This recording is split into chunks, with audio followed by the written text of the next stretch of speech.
Yeah, where we're going, Loire Bachgar it's called. It's just to the east of Gaysaraka, actually. It's what we found when we were out in Gaysaraka was that a lot of the coordination for the attacks on us were coming from this town.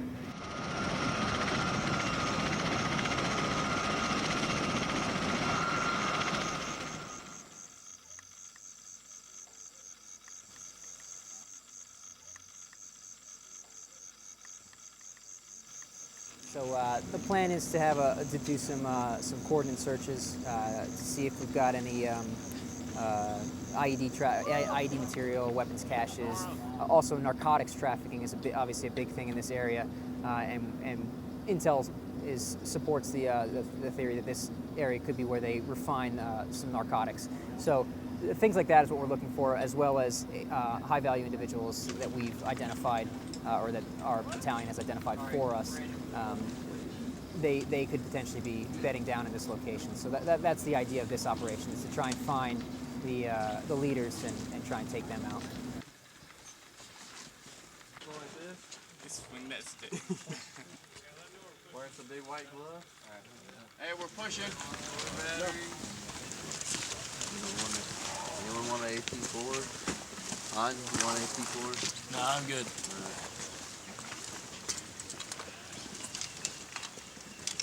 Oh yeah, good luck, bro. See you there. Well, there comes one. Oh,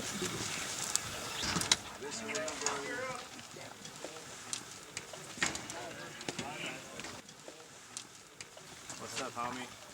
What's up? Damn, look at you jamming some depth sip and shit. Oh yeah.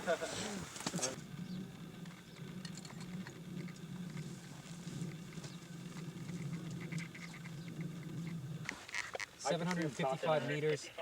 Break. What was the direction again? It's 775 meters. Correction, 775 meters. Break.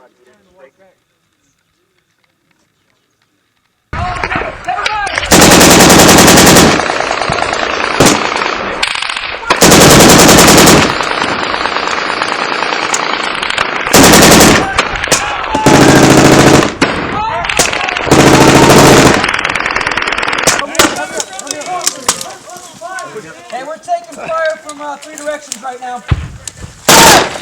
So yesterday when we started taking fire, initially it was just from one direction to the south of our compound here, but then one of their TTPs is they like to try and hit you from as many sides as possible, and eventually we end up taking fire from 3 different sides. Pretty close, from probably about 200 meters at the closest for one of the firing positions.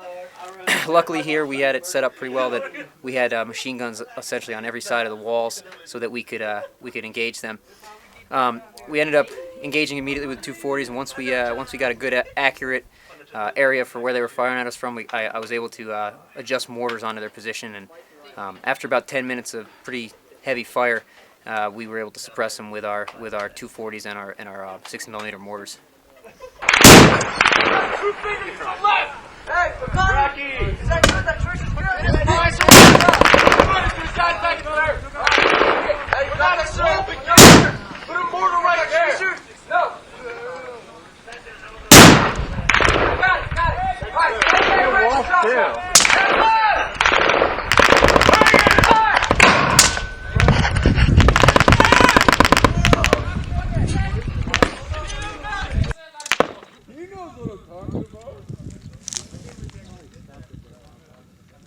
So everybody on the line was pretty much just looking around, and then I just happened to turn left.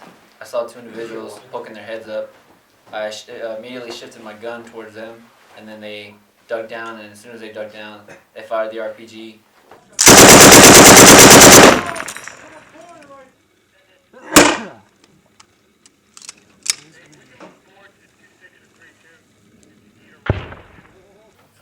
When the lieutenant gives me the data that he's seeing from his FO position, I take that, put it on what's called a plotting board.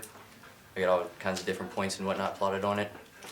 And then I relay that into gun data, which is deflection, charge, and elevation. Send that to the gun line.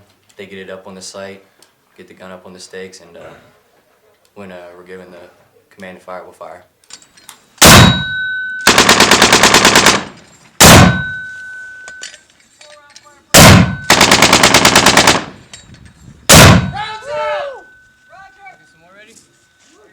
shoot one round, see where it impacts.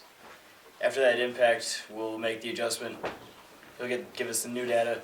We'll fire on that, and if that round's on, we'll usually drop anywhere between 2 and 5 rounds in effect.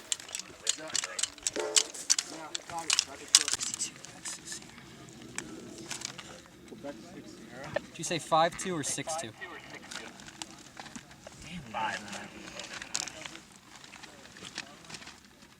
That's an A from. Dell? It wasn't CLB. There you go. And it started out in the morning, I think around 6:30, and I was on post with a 240 machine gun, and they started firing at me. It wasn't too intense, and then gradually throughout the day, they started picking up.